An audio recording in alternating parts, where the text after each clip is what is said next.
다 봤을까요? 첫 번째 핫 이슈 바로 이겁니다.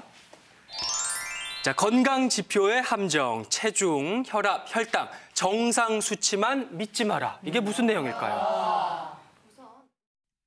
건강을 관리하는 데 중요한 지표가 되는 체중, 혈압, 혈당. 특히 만성질환을 가늠할 수 있는 기준점이 되고 있는데요. 하지만 정상 수치라고 무조건 안심은 금물이라는 사실 알고 계신가요? 정상이라고 알려진 범위 안에만 들면 그래도 다른 사람보다는 더 건강하다는 거 아니에요? 저는 혈압이 높아서 건강관리는 혈압만 신경 쓰고 있는데요. 65세 이상 노인의 경우 과체중인 사람의 사망 위험이 정상 체중보다 2배 더 낮았다는 연구 결과가 나타났는데요. 따라서 노년기에는 기존의 비만도 기준과 다르게 적용해야 한다고요. 혈압의 경우 고혈압 기준치만 넘지 않으면 안심하는 분들 많은데요. 저혈압 범위에 해당하는 사람이 심혈관계 질환 위험이 가장 낮았다는 연구 결과가 보고됐습니다. 따라서 혈압이 낮을수록 건강에 좋은 경우가 있다고요. 혈당 수치의 경우 주로 공복혈당을 혈당 관리의 지표로 삼는데요. 하지만 공복혈당에만 신경 쓰다 보면 초기 당뇨병의 치료 시기를 놓치게 될 수도 있다고요. 따라서 당화혈색소 수치를 꼭 확인하는 것이 중요하다고 합니다.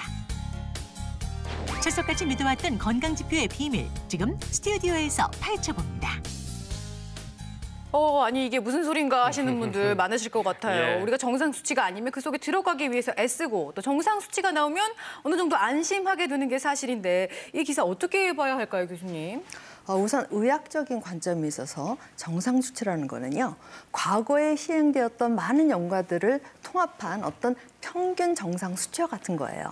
근데 평균이기 때문에 개개인의 위험도는 여기에 들어가 있지 않습니다. 그래서 정상 수치라고 하더라도 내가 만약 어떤 위험 요인이 있다면 거기에 대해서 대처하는 방법이 달라져야 됩니다. 네. 예를 들어서 똑같은 혈압인데 젊고 건강하다면 그냥 넘어가도 되는데요. 만약에 추가 심혈관 질환의 요인이 있다면 정밀 검사도 해야 되고 치료하는 사태가 생길 수가 있다는 거죠. 그래서 이런 사태에 대한 경각심을 불러일으키기 위한 그런 연구 결과들이 속속 발표되고 있는 것입니다. 네, 그러니까 내 건강 상태에 맞게 맞춤형 해석이 필요하다 이런 말씀이신데요.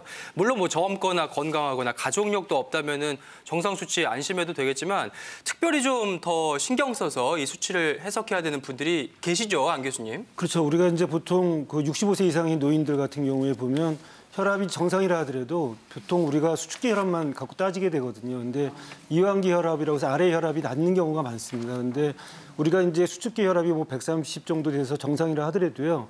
아래 혈압이 너무 60, 70 이하로 떨어지게 되면 맥압의 차이가 많이 나게 되거든요.